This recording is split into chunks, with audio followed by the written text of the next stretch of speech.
네.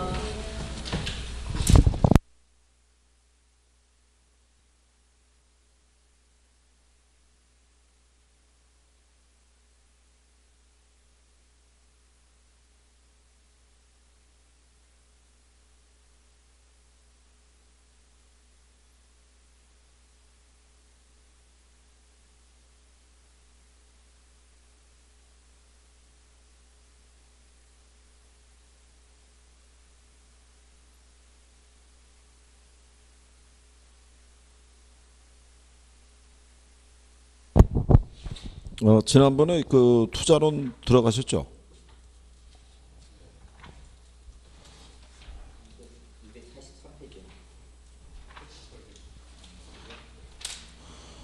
평균 분산 결정법하고 포트폴리오 이론이요.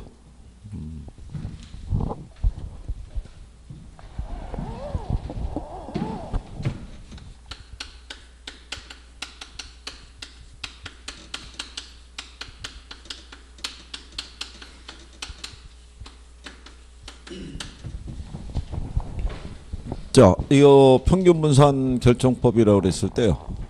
요 평균이라는 거는 이건 기대 수익률 얘기하고요.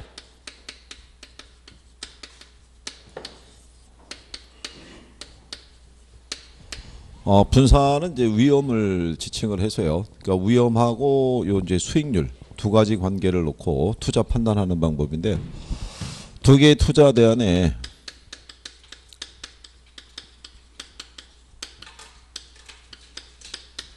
기대 수익률이 동일하면은요. 위험이 이제 여기 이제 표준 편차라고 보시면 되겠고,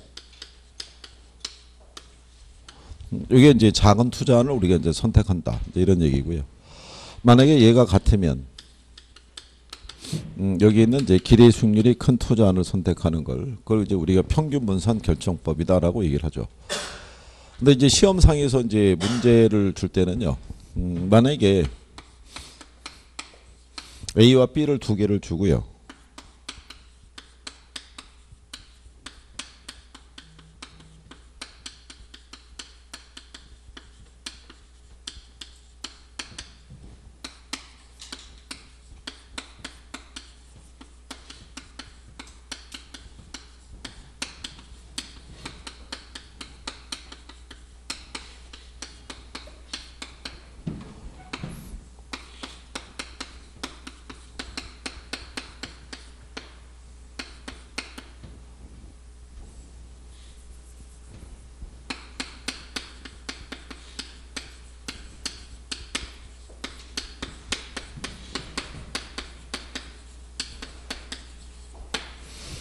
이런 식으로 이제 표현을 할 수 있을 거예요. A와 B의 기대 수익률은 동일한데 B의 기대 수익률의 표준 편차가 A보다 클 때 언제나 A를 선택한다, 이런 식으로. 그러니까 출제하는 양반들이 이제 문제를 줄 때 그 문맥에 대한 거를 이렇게 이제 바꿔서 이렇게 주면 바로 선택이 되는데, 이거는 이제 읽고 생각을 해야 되거든요. 그러니까 요즘 이제 이런 표현까지도 등장하니까 여기까지는 이제 정리가 돼 있어야 될 거예요, 그죠? 맞는 지문이겠죠? 네. 기대 수익률은 동일한데 B의 기대 수익률의 표준 편차가 A보다 크다는 얘기는 결국 수익률은 같은데 B가 위험이 더 크다는 얘기죠. 그럼 언제나 A를 선택한다, 뭐 이런 얘기죠. 그러니까 이런 표현까지는 이제 정리가 돼 있어야 될 거예요, 그죠? 그래서 이제 거기 여러분들이 보시면 평균 분산 결정법에서 지배 원리는 동일한 수익이라면 위험이 낮은 투자안, 그죠? 그래서 이제 위험이 높은 투자안을 지배하고, 동일한 위험이라면 수익이 높은 투자안이 수익이 낮은 투자안을 이제 지배한다는 것이고요. 요거는 위험 기피적인 투자자라고 돼 있죠. 지난 시간에 배웠던 위험 회피적인 투자자 있죠. 예, 요 사람을 전제로 하는 의사결정 방법이라고 보시면 되죠. 지난주에 우리가 투자자의 유형을 보면 위험 회피적인 투자자가 있고 위험 중립적인 투자자, 위험 선호적인 투자자가 있을 때 가장 합리적인 투자자가 위험 회피적이라고 그랬었죠. 예, 그 사람을 전제로 하는 의사결정 방법이라고 보시면 돼요. 그렇죠? 그래서 이거는 우리가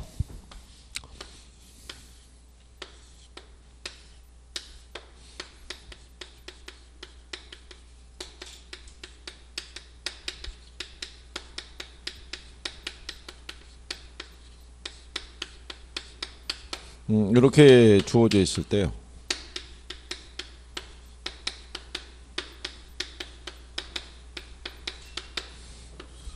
이렇게 해서 A와 B를 선택한다 그러면 우리는 이제 A를 선택하겠죠. 수익률이 같을 때 얘가 편차가 작으니까. 근데 C하고 이제 D가 있다라고 이렇게 가정했을 때요.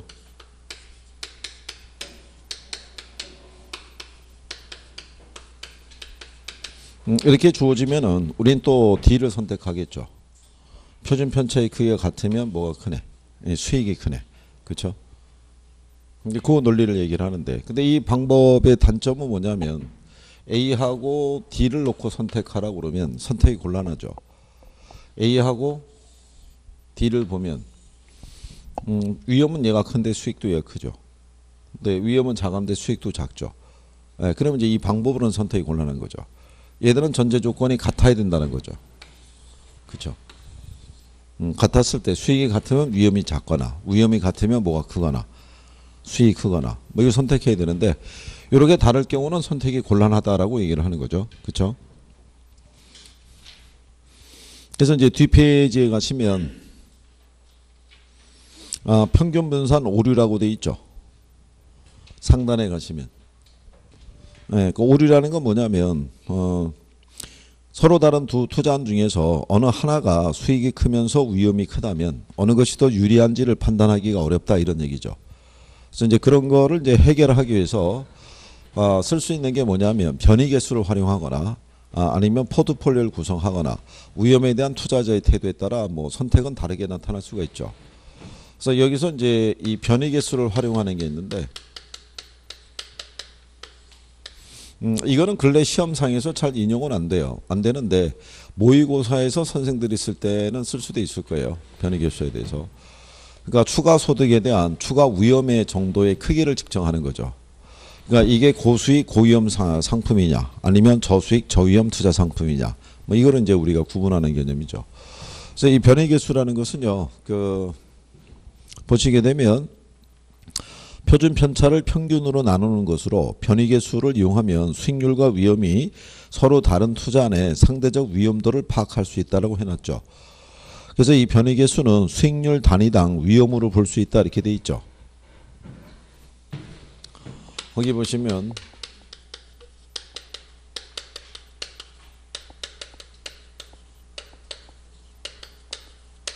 수익률 단위당 위험도라고 돼 있을 때 여기 요 당이라는 게 이게 분수의 의미예요. 그러니까 우리가 분수식에서 보면은 읽을 때 뭐부터 읽고 올라가겠어요? 분모부터. 그러니까 여기는 기대 수익률분의 표준 편차로 표현하는 거죠. 그죠? 식이.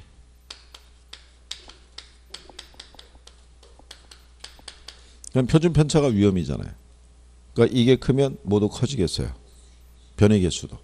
그러니까 변이계수가 크다는 얘기는 수익도 크지만 그만큼 위험도 크다는 자산이니까 변이계수가 작은 투자안이 더 낫다는 얘기죠. 왜냐하면 이 투자자가 위험 회피적인 투자자니까. 그렇죠? 그러면 이 상태에서의 A하고 D는 우리가 선택이 곤란하지만 변이계수를 대입하면 A는 편차가 몇 프로냐면 2%잖아요. 수익률이 10%고 그럼 10분의 2 하면 얼마 나오겠어요? D를 계산하시게 되면 얘는 편차가 8%고 수익률이 16%잖아요. 그러면 0.5 나오겠죠. 변이계수가 작은 얘가 낫다는 얘기죠. 이렇게 하면 구별할 수 있다는 얘기죠. 근데 이제 문제는 뭐냐면 이게 지문으로 하나 들어오면 오지선다 이론을 풀면서도 이걸 계산을 또 해야 되잖아요. 그럼 문제 안에 문제가 또 있는 거잖아요. 그러니까 시간을 많이 잡아먹는다고 보고 그래서 20회 이후로는 거의 안 나오고 있는 거죠. 변이계수에 대해서. 그래서 그냥 이런 논리다라는 정도로만 인식하셔도 될 거예요. 그죠? 자, 또 하나는 이제 포트폴리오를 구성함으로써 이 문제를 이제 해결할 수 있다. 이렇게 이제 보시면 될 거예요. 이제 포트폴리오 논리는 이제 뒤에서 나와 있으니까 이제 거기서 이제 정리하시면 되겠죠. 자, 그러면 뒤에 보시면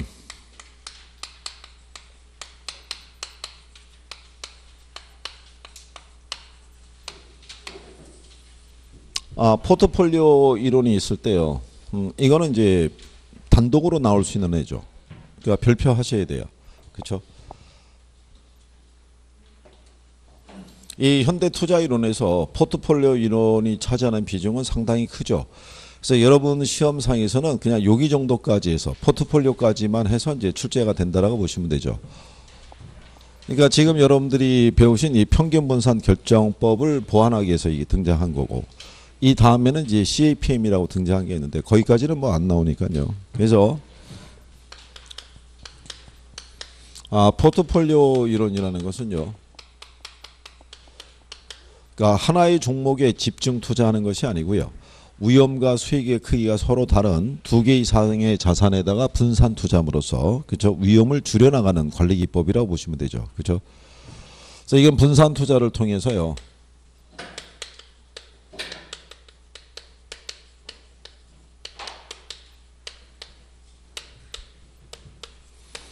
불필요한 위험을 이제 제거한다고 그랬을 때, 이때 이 불필요한 위험을 우리가 비체계적 위험이라고 그래요.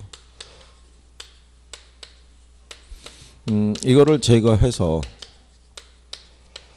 안정된 이 결합 편익을 이제 획득하려고 하는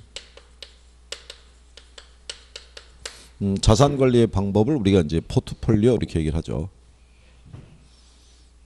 여기에서 이제 분산 투자의 의미는 위험과 수익의 크기가 서로 다른 두 개 이상의 자산에 분산 투자하는 것을 얘기했다 그랬어요.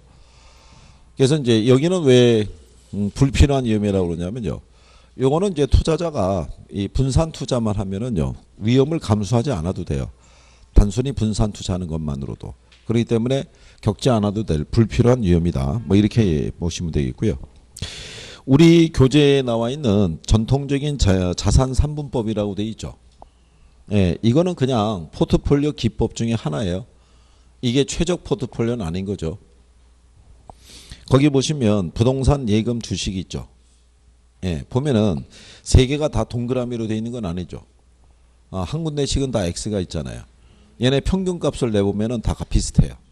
그렇기 때문에 이게 최적의 포트폴리오는 아니다. 일반적인 포트폴리오 기법 중에 하나다. 뭐 그런 정도로만 정리해 두시면 돼요.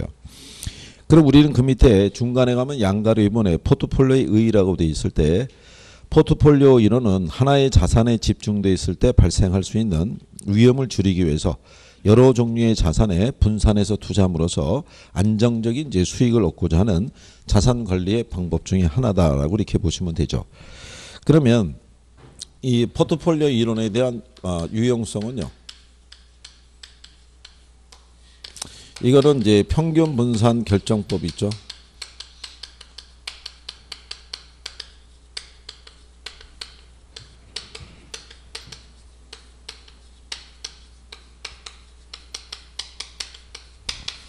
지급한 이제 평균 분산 결정법의 문제점을 우리가 이제 해결하도록 하는 것이 포트폴리오 논리다라고 보시면 돼요. 그죠? 거기 장점이라고 돼 있잖아요. 그죠? 246페이지 하단에 가면 밑에서 세 번째 줄에 보면 평균 분산 결정법으로 판단하기 어려운 투자안에 대해서 포트폴리오 기법으로 위험과 이 수익 관계를 용이하게 분석할 수 있다, 이렇게 돼 있죠. 그러니까 평균 분산 결정법의 단점을 보완하기 위해서 나온 기법이 포트폴리오라고 보시면 되죠. 그게 바뀌면 틀리다, 이렇게 생각하시면 될 거예요. 그죠? 예. 자, 그러면 이제 옆 페이지에 가시게 되면 포트폴리오의 위험하고 그 다음에 이제 수익 이렇게 돼 있죠. 자, 거기서 얘기하는 거는요,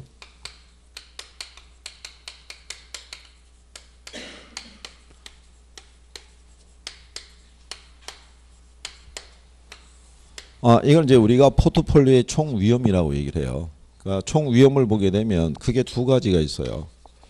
하나가 체계적 위험이 있고 하나가 비체계적 위험이 있죠.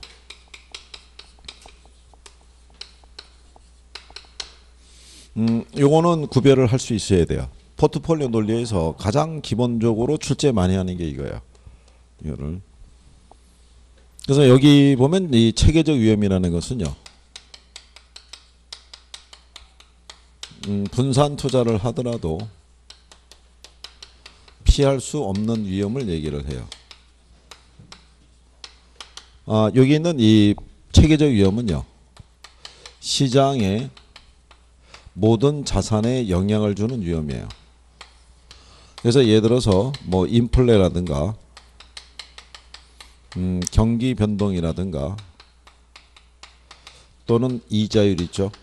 예, 이런 것들의 변화에 의해서 발생하는 위험이에요. 그걸 우리가 이제 체계적 위험이라고 그러고, 비체계적 위험은요, 이렇게 분산 투자를 함으로써 이거는 피할 수 있는 위험이에요. 그러니까 여기에 들어가는 위험은요, 가령 예를 들어서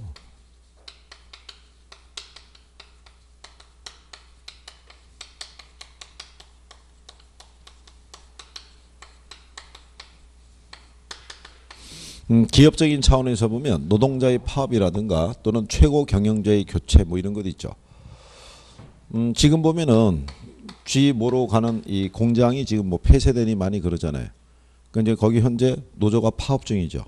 근데 그거는 그 기업만의 문제죠. 모든 산업이 다 파업 중인 건 아니잖아요.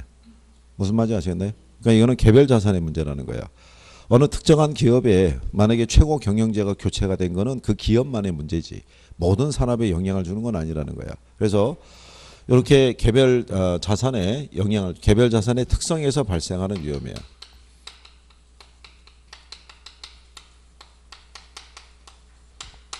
그걸 우리가 이제 비체계적 위험 이렇게 얘기하죠.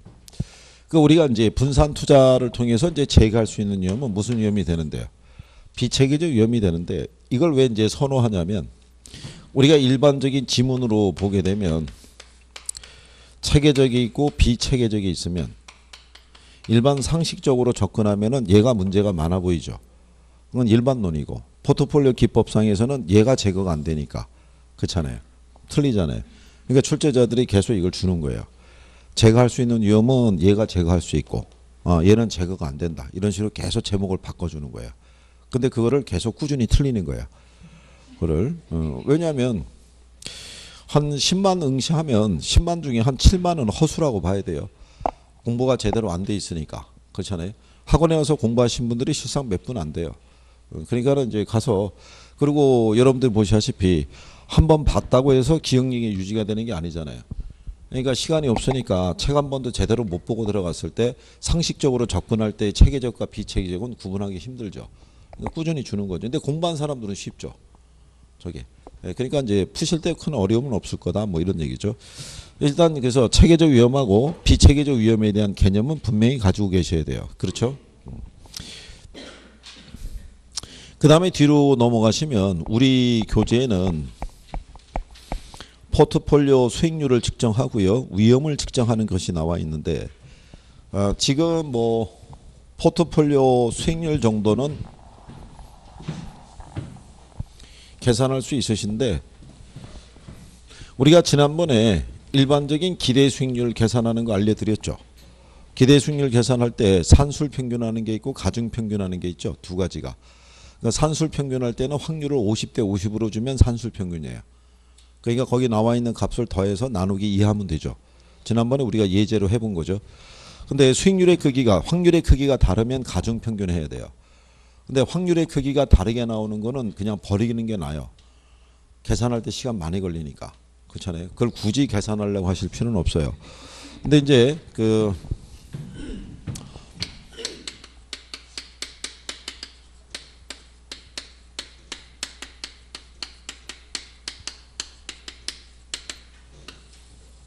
이게 아마 다시 나오게 되면 역시 또 아마 50대 50의 확률 값을 주면서 나오는 게 일반적이지 않을까 싶은 거죠. 자, 거기 보시면 포트폴리오 수익률을 측정할 때 포트폴리오 기대 수익률 계산하는 것 있죠. 산식이 박스에. 그죠? 예.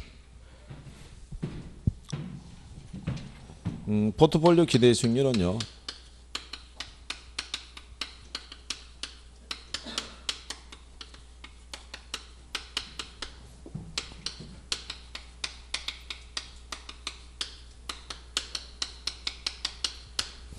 거기 이제 시그마로 돼 있는 거는 합이란 얘기죠. 개별 자산의 이제 수익률 값의 합을 구해서요, 걔네들이 전체 자산에서 차지하는 비중이 있죠.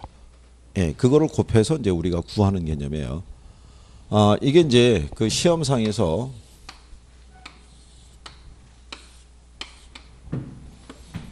확률이 불황하고 이제 호황일 수 있는 확률이 있죠.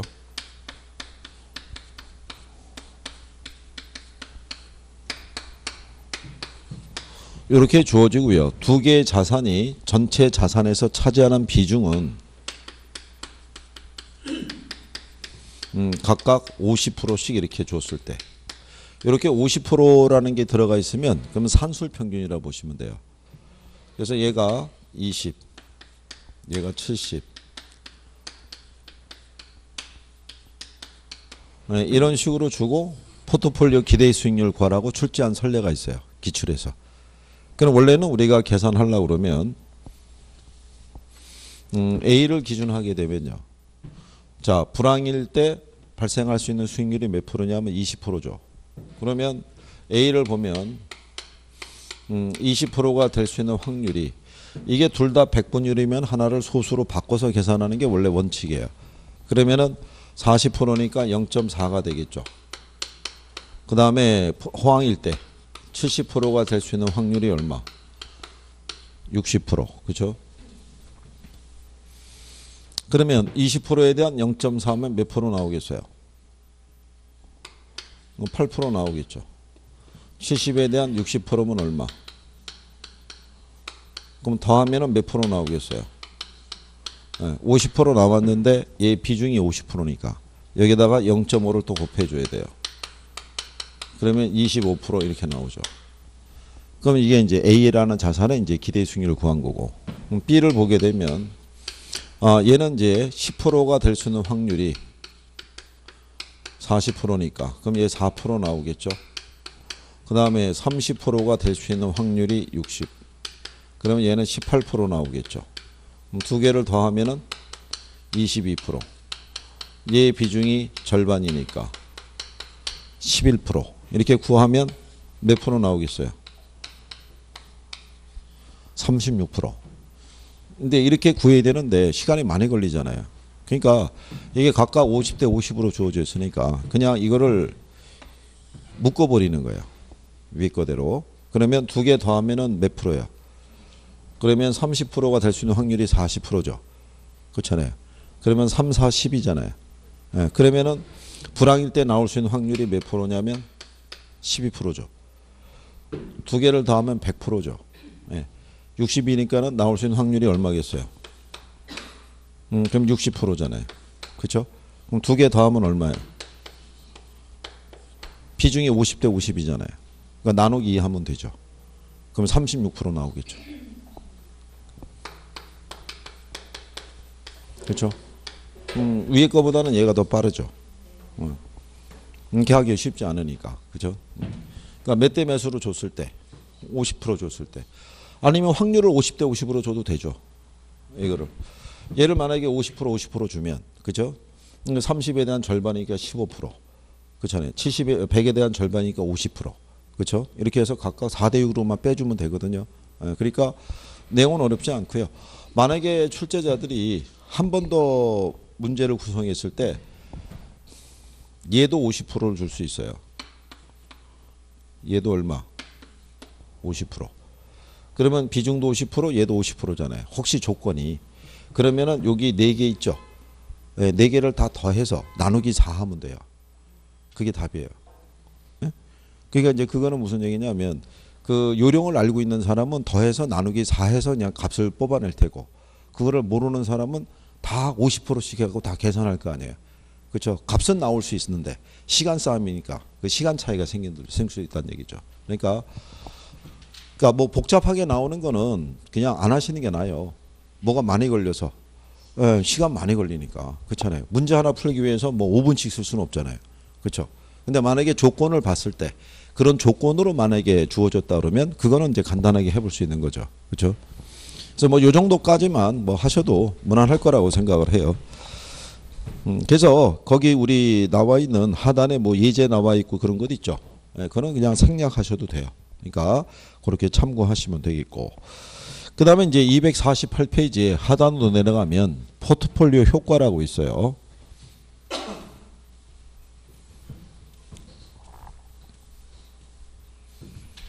나중에 이제 그 오후에 우리 기출문제 할 때 포트폴리오에 가게 되면은 얘도 있을 거고 이제 이 이후에 나온 게 있을 거예요. 예, 그거는 이제 가중평균에서 구하라고 주어져 있는데 이제 그런 거는 여러분들이 풀어보시면 아시겠지만 시간 내에 풀기가 어려워요. 가중평균 나오면 일일이 다 계산해야 돼요. 예, 그러니까 그거는 그냥 버리는 게 나아요. 근데 만약에 조건이 충족이 돼서 나오면 그거는 이제 간단한 암산으로 계산할 수 있는 뭐 그런 유형만 할 수 있으면 돼요. 그러니까 계산에 대한 거는 여러분들이 가늠해 보시면 돼요. 내가 암산으로 되는가 1분 안에.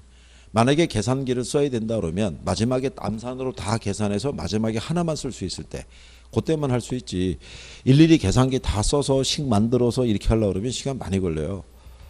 그리고 일단 계산에 취약하신 분들은 일단 문제를 보고 난 다음에 문제에서 뭐를 요구하는지를 파악하는 데 일단 시간 걸리고 그 다음에 여기다 식을 갖다가 또 세우는 것도 만만한 게 아닌 거예요. 그때 선생은 어떻게 했는데 이거 어떻게 했더라 뭐 이렇게 가는 거죠. 그게 그러면서 시간은 계속 가고 있는 거예요. 그러니까 그런 건 의미가 없는 거예요. 하나 풀어도 전체적인 점수를 따는 데는 오히려 마이너스거든요. 그러니까 그런 거 생각하시면 돼 있고. 자, 그 다음에 이제 포트폴리오 효과를 보시면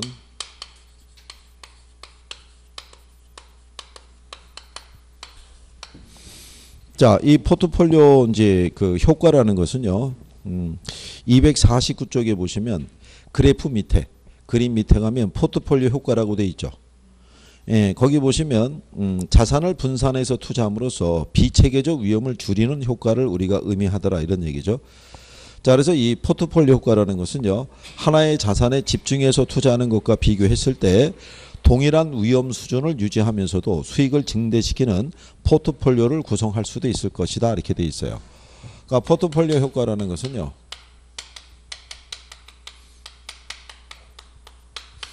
분산 투자를 통해서요. 동일하거나 더 높은 수익을 획득하면서도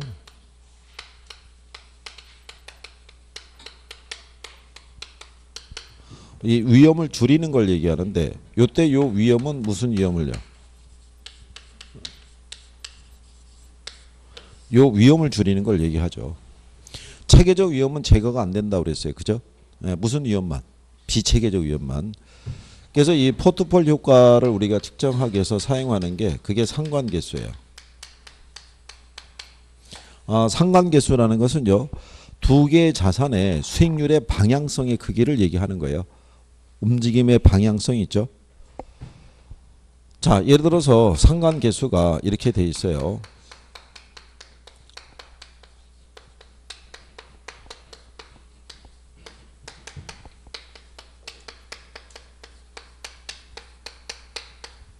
상관계수의 크기는요. 마이너스 1에서부터 1까지 존재해요. 그죠? 통상 그냥 여기는 이제 부호를 구분하기 위해서 플러스라고 붙였는데 우리는 그냥 통상 1, 2, 3 이렇게 얘기하죠. 플러스 1, 플러스 2, 플러스 3 이렇게는 안 하잖아요. 그죠? 그러니까 여러분들에게 표현할 때는 부호를 생략하고 그냥 1로 표시하는 경우도 많아요. 자, 그러면 이거를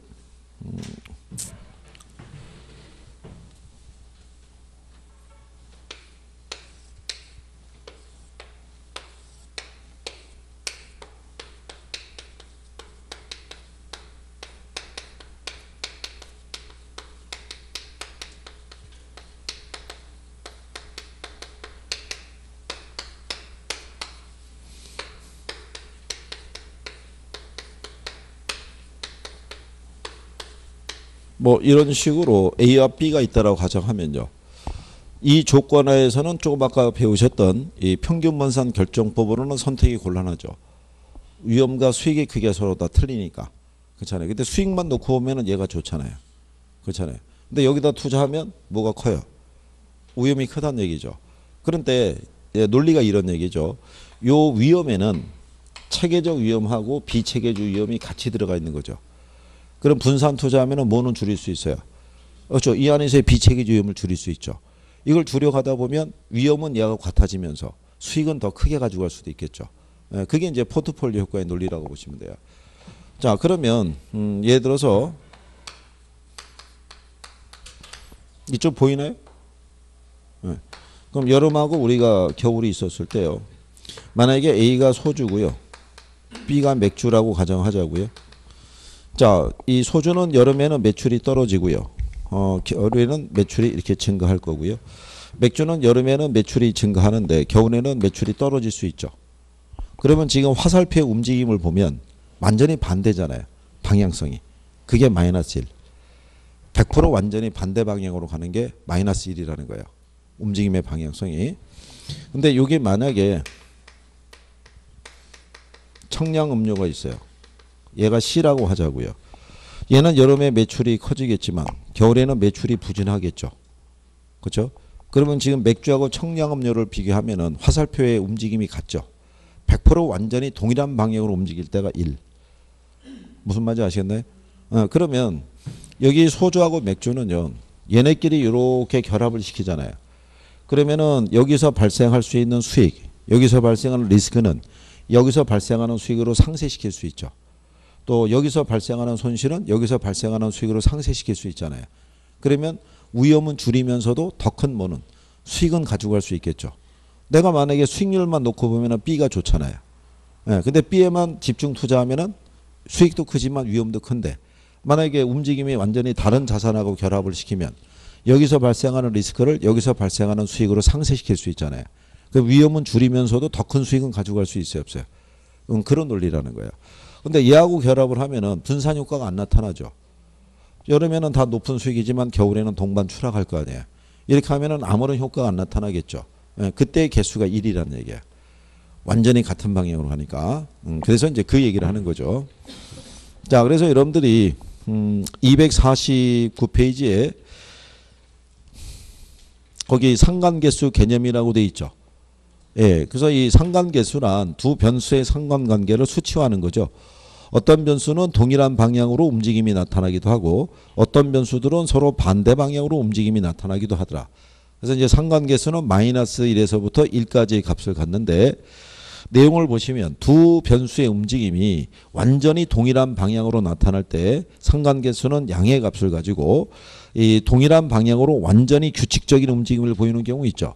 그러니까 이거는 100% 똑같은 방향으로 갈 때는 플러스 1의 값을 갖는다는 얘기죠. 근데 반대 방향으로 움직이면은 음의 값을 갖고 완전히 반대 방향으로 움직여야 될 때는 마이너스 1의 값을 갖는다 이런 얘기야. 무슨 말인지 아시겠나요? 그러면 얘가 1일 때는 분산 효과가 나타나지 않는다는 얘기죠. 네, 그러면 가령 예를 들어서 0.99 그러면 분산 효과가 나와야 안 나와요? 네? 1만 아니면 효과가 있는 거예요.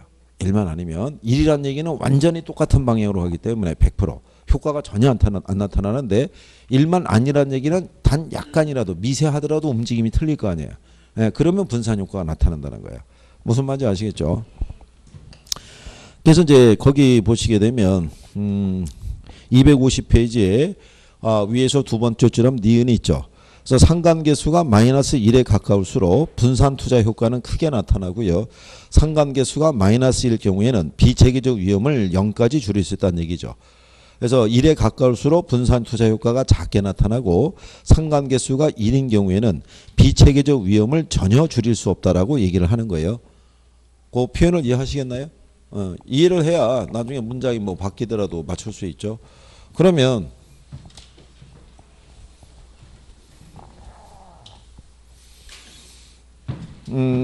자 A라는 사람이 A라는 투자자가 있어요.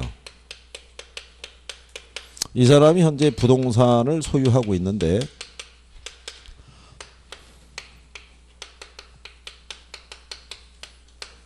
다른 금융자산과 결합을 해서 포트폴리오 분산 투자를 하려고 해요. 근데 요 부동산과 요 주식과의 상관계수는요. 이렇게 나오고요. 채권과의 상관계수는 이렇게 나와 있어요. 이렇게 부동산과 주식, 부동산과 채권과의 상관계수의 크기가 이렇게.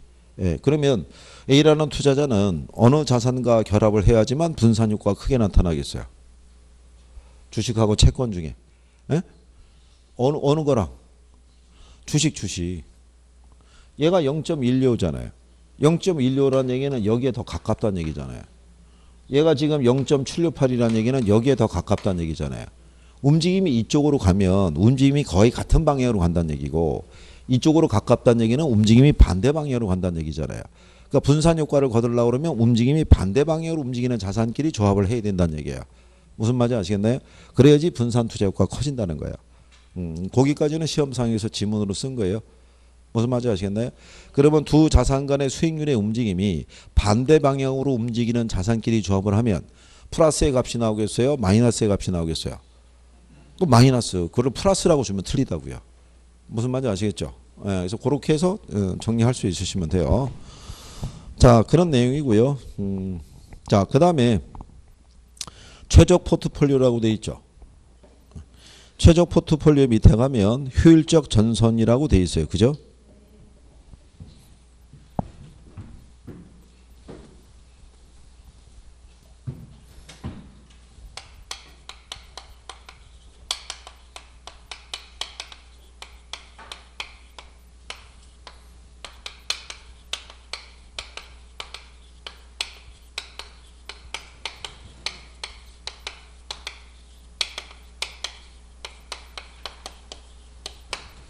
자, 요 효율적 전선이라는 것은요. 우리가 투자자들이 투자할 때 보면요. 다양한 포트폴리오 조합이라는 걸 할 수가 있어요. 그죠? 그런데 대부분의 이 포트폴리오 조합을 보면 기대 수익률이 같으면 뭐가 작은 거, 위험이 작은 거, 위험이 같으면 뭐가 큰 거, 수익률이 큰 포트폴리오의 집합을 대부분 이제 선택을 한다는 얘기죠. 그 얘기는 앞에서 여러분들이 배웠던 평균 분산 결정법이라고 있었죠. 네, 그 평균 분산 결정법의 논리를 반영한 게 그게 효율적 전선이에요. 요게. 자, 여러분들이 거기 효율적 전선이란 동일한 위험 하에서 최고의 수익률을 나타내는 포트폴리오 또는 동일한 수익률 하에서 최소의 위험을 나타내는 포트폴리오를 연결한 선을 말한다고 돼 있죠. 이걸 우리가 효율적 투자선 또는 효율적 경로라고 얘기를 해요. 그죠? 그래서 평균 분산 지배 원리에 의해서 투자 대안이 가지고 있는 위험과 수익을 분석해서 피할 수 있는 위험을 제거하고 동일한 위험하에서 최고의 수익률을 나타내는 포트폴리오 또는 동일한 수익률 하에서 최소의 위험을 나타내는 포트폴리오를 효율적 포트폴리오로 하고 이 효율적 포트폴리오의 집합을 효율적 전선이라고 얘기를 해요. 그래서 이 효율적 전선이라는 거는 이 평균 분산 지배 원리 있죠. 네, 이거를 충족시키는 포트폴리오의 집합이 있죠. 야, 이거를 연결한 선이라고 생각하시면 되는 거예요. 이거를. 그러니까 앞에서 우리가 이 평균 분산 지배 원리 한 것에 대한 또 이해가 있어야죠. 여기가 수익률이고요. 여기가 표준 편차라고 그랬을 때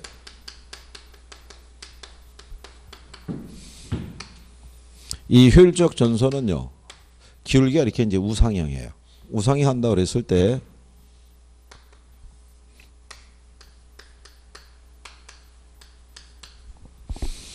여기 보면 B가 있고요. 여기 보면 C가 있어요. 그죠? 그럼 우리는 B하고 C 중에서 뭐를 선택하겠어요? 자, 보시면 이게 안 보이나요? 밑에? 안 보이세요? 보여요? 안 보여요? 안 보이면 얘기를 하세요. 그림 옮겨 잘 보여요? 자, 여기 보면 표준 편차가 2%잖아요. 표준 편차가 뭐라고 그랬어요? 위험이죠, 위험. 기대 수율부터 벗어난 편차가 2%가 발생한 거예요. 자, 그러면 C나 B나 표준 편차는 같은 거예요. 예. 근데 얘가 수익률이잖아요. 수익률은 B가 크잖아요. 그러니까 C가 여기 있다는 얘기는 C는 수익이 6% 이렇게 된다는 얘기예요. 그러면 동일한 위험하에서는 뭐가 큰 애를? 수익이 큰 애를. 평균 분산 지배 원리가 그거잖아요. 동일한 위험에서는 뭐가 큰 애를? 수익이 큰 애. 그러면 이렇게 그렸을 때 여기 D가 있어요. 그럼 만약에 B하고 D 중에 선택하라고 하면 뭐를? B를 선택할 거 아니에요. 동일한 수익률이잖아요. 근데 B가 위험이 작잖아요. 얘는 편차가 4%고 얘는 편차가 2%잖아요. 무슨 말인지 아시겠나요? 네. 근데 이 점에서는 더 큰 수익은 얻을 수가 없어요. 그죠? 이 점 이상을 나갈 수가 없으니까. 그럼 더 큰 수익을 얻으려고 하면 어떻게 해야 되냐면 더 큰 위험을 감수를 해야 돼요. 무슨 말인지 아시겠나요? 그러면 얘가 이게 10%가 됐을 때 얘가 4% 나올 거 아니에요. 그죠? 그러면 이쪽에 2가 있고 여기 만약에 F가 있다 그러면 2하고 F 중에 뭐를 선택하겠어요? 1을 선택할 거 아니에요. 그러면 또 이렇게 갔을 때 여기 이렇게 6% 주어지고 그 다음에 여기 G가 있다고 하면은 2하고 G 중에는 뭐를 선택하겠어요? 1을 선택할 거 아니에요. 그죠? 그러면 결국은 이 점들이라는 거는 이 원리를 충족시키는 포트폴리오의 집합을 연결한 선이잖아요. 그게 효율적 전선이라고요. 무슨 말인지 아시겠나요? 이런 선택을 하는 투자자가 위험 회피적인 투자자야. 그러니까 위험 회피적인 투자자의 조건이 충족시킨 게 이거예요. 평균분산 지배원리는 위험 회피적인 투자자에게만 충족이 되는 조건인 거예요. 무슨 말인지 아시겠나요? 그거를 반영하는 게 효율적 전선이라는 거예요. 그래서 얘는 기울기가 우상향하는 거예요. 그래서 여러분 시험에는 그렇게 나온 거예요. 얘가 우상향하는 이유는 주어진 위험하에서는 그 이상의 수익률은 얻을 수 없기 때문이다. 여기까지는 출제한 거예요. 무슨 말인지 아시겠나요? 그래서 이렇게 돼 있고요. 그 다음에 지난번에 위험에 대한 태도를 나타낸 투자자의 그 무차별 곡선 배운 거 기억하시나요? 그래요. 자, 만약에 이렇게 했을 때 A가 있고요. 이렇게 했을 때 만약에 B가 있으면 요게 위험에 대한 태도를 나타낸 무차별 곡선일 때 얘는 기울기가 가파르죠. 그러면 얘는 위험 회피적이겠어요? 위험 선호적이겠어요? 그죠? 얘는 위험 회피형 투자자고 이게 완만하면 위험 선호적인 투자자라고요. 그렇잖아요? 그래서 이 효율적 전선과 개인의 위험에 대한 태도를 나타내는 무차별 곡선이 있죠. 요 접점에서 최적 포트폴리오가 결정이 되는 거예요. 요게 고기 지문까지 시험에 나온 거예요. 답으로. 그러니까 지금 저희 보니까 무차별 곡선에 대한 거를 하시면 또 지난번에 그게 기억이 또 안 나실 것 같으니까 거기 일단 252페이지 가시면요. 그림 밑에 동그라미 3번에 최적 포트폴리오라고 돼 있죠. 거기 기억이 가면 밑줄 치시는 거죠. 자, 최적 포트폴리오는 개인의 위험 선호도를 나타내는 무차별 곡선과 효율적 전선이 서로 접하는 점이다. 이렇게 돼 있는 거죠. 그거는 실전에서는 틀리게는 안 주는데요. 여기 보시면은 요게 접하는 점이 있죠. 접점에서 이루어지는 거예요. 그러니까 최적 포트폴리오는 개인의 위험에 대한 태도를 나타내는 뭐하고 무차별 곡선과 효율적 전선이 이게 접하는 점이에요. 네? 이렇게 이게 이제 선생들이 줄 때 이거를 교차한다라면 틀려요. 이 무차별 곡선이라는 것은요 교차하진 않아요. 여러 개는 존재할 수 있어도 교차하진 않는다고요. 교차한다는 얘기는 우리가 이렇게 수요와 공급이 있죠. 이렇게 하면 이게 교차하잖아요. 예, 이게 교차하는 게 아니라 접하는 점을 얘기하는 거예요. 예, 그것과는 이제 아마 선생들이 모의고사 낼 때나 쓸 수 있을 거예요. 실전에서는 뭐 그것까지 주지는 않고요. 자, 그러면 옆 페이지에 가시면은 거기 보시면은 그 253페이지 상단에 가면 그림 나오죠. 1, 2가 나오잖아요. 예, 거기 보면은 그 여러 개가 표시가 돼 있는 게 그게 이제 뭐냐면 무차별 곡선이죠. 그러니까 무차별 곡선은 서로 교차하진 않아요. 근데 그때 접하는 점이 있죠. A라는 점. 거기서 최적 포트폴리오가 결정이 된다는 얘기고 기울기를 보게 되면 기울기가 가파른 애가 보수적이고요. 기울기가 완만한 애가 공격적인 투자자라고 얘기를 해요. 그리고 그 밑에 이제 예제를 보시면 부동산 포트폴리오에 관한 설명으로 틀린 거 물어봤을 때 다만 위험 회피형 투자자를 가정한다라고 그러죠. 그러니까 이 조건을 기본적으로 주는 거예요. 이거를. 왜냐하면 평균 분산 기준이 있죠. 평균 분산 기준. 이거는 위험 회피형 투자자에게만 적용되는 논리라고 그랬잖아요. 그죠? 그래서 그 조건을 줘야 되죠. 이걸 안 주면 이게 위험 회피형 투자자인지 위험 선호적인 투자자인지 위험 중립적인 투자자인지가 틀려지잖아요. 그러니까 조건을 맞춰주는 거죠. 그래서 1번 지문에 보면 두 자산으로 포트폴리오를 구성할 때 포트폴리오에 포함된 개별 자산의 수익률 간의 상관계수가 1일 때는 분산 투자 효과가 없다 그랬으니까 맞는 편이죠. 그 다음에 2번 지문에 가면 효율적 프론티어는 평균 분산 기준에 의해서 동일한 위험에서 최고의 기대 수익률을 나타내는 포트폴리오를 선택해서 연결한 선이다 이렇게 돼 있죠. 네. 그게 효율적 전선이잖아요. 우리가 지금 해봤잖아요. 동일한 위험에서는 가장 뭐가 크네? 수익이 크네. 얘도 똑같죠. 동일한 위험에서 가장 뭐가 크네? 수익이 크네. 그럼 또 다른 표현을 하면 어떻게 되겠어요? 동일한 수익률 하에서 가장 위험이 작으네.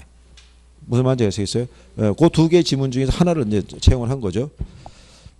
그 다음에 3번에 보면 위험 회피형 투자자 중에서 공격적인 투자자는 보수적인 투자자에 비해서 위험이 높더라도 기대 수익률이 높은 투자안을 선호하는 거예요. 그러니까 이렇게 생각하시면 되겠죠. 우리가 투자자 유형이 위험 회피형이 있고 위험 중립적이 있고 위험 선호적이 있다고 그랬잖아요. 근데 그 위험 회피형 투자자 안에는 공격적인 투자자고 보수적인 투자자로 나눠진다는 얘기예요. 무슨 말인지 아시겠나요? 그래서 거기 안에 그 위에 그림에 보면은 보수적인 투자자고 공격적인 투자자로 나타나 있잖아요. 그죠? 그러면 이 얘기잖아요. 이 사람은 수익도 작지만 뭐고 작은 거. 위험도 작은 거를 선택하는 사람은 보수적인 투자자고. 예. 여기 있는 이 사람은 어떻게 되겠어요? 위험도 크죠. 근데 뭐도 크네. 수익도 크네.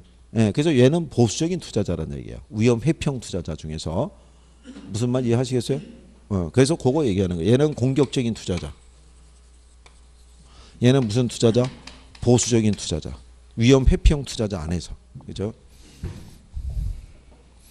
그 다음에 4번에 보면 포트폴리오 분산 투자를 통해서 비체계적 위험뿐만 아니라 체계적 위험도 상쇄시킬 수 있다 이렇게 돼 있잖아요. 그럼 얘가 틀렸을 거 아니에요. 근데 이런 지문을 꾸준히 주는 거예요. 이거를. 그러니까 근데 이거를 공부한 사람이면 1번도 무슨 말인지 모르겠고 2번도 무슨 말인지 모르겠고 3번도 무슨 말인지 모르겠는데 4번을 보면 얘가 답이라는 건 알 수 있겠죠. 그렇잖아요. 에? 에. 이랬는데 이 4번을 버린다는 거는 있을 수가 없잖아요. 그죠? 그런 정도예요. 그러니까 혹시 모르니까 이제 선생님이 그 세 가지에 대한 것까지도 일단은 논리는 설명을 해드리는 거죠. 자, 그 다음에 뒤에 가시면 양가로 7번에 가면 부동산 포트폴리오의 한계라고 돼 있잖아요. 근데 제가 지난번에 어떻게 여쭤봤냐면 부동산은 지역성과 개별성이 강하죠. 예. 그래서 부동산은 포트폴리오를 구성하는 게 쉬워요, 어려워요? 그러면 안 된다고 얘기했죠. 예? 쉽다고 그랬잖아요. 쉽다고. 그런데 넘어가면 안 된다고 그랬잖아요. 부동산은 포트폴리오 구성하기 쉽잖아요. 지역성과 개별성이 있으니까. 서울도 강북과 강남이 있고 수도권과 지방이 있고 그죠?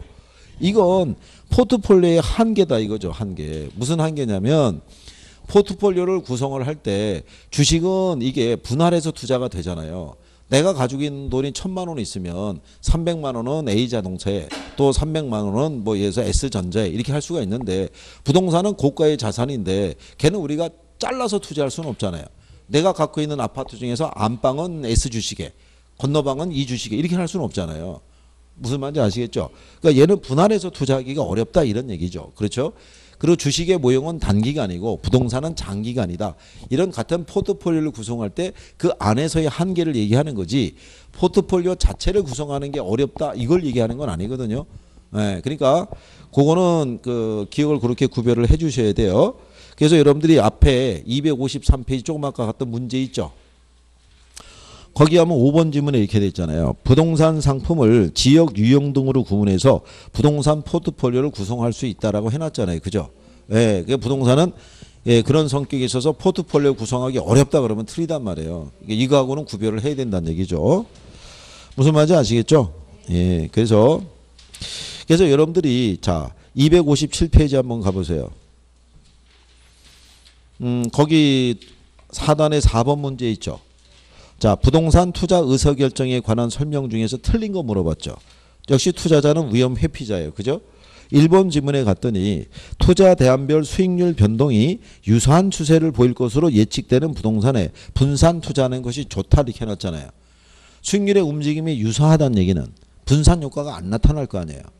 그렇잖아요. 얘가 틀린 말이잖아요. 무슨 말 이해하시겠나요? 예. 그러니까 이게 그 원리를 우리가 알고 있으면 그쵸? 예, 답을 읽는 순간에 답을 찾을 수 있는 거예요. 분산 효과를 거두기 위해서는 수익률의 변동이 서로 다른 투자 안에 이렇게 결합을 해야지만 예, 우리가 분산 효과를 거둘 수 있겠죠. 예, 그래서 그렇게 정리하시면 될 거예요. 자, 그 다음에 이제 뒤로 넘어가셔서 260페이지 가시면 화폐 시간 가치라고 있어요. 그죠? 260페이지. 예, 그래서 이제 여기를 또 정리를 해보죠. 잠깐 쉬었다 들어오시죠.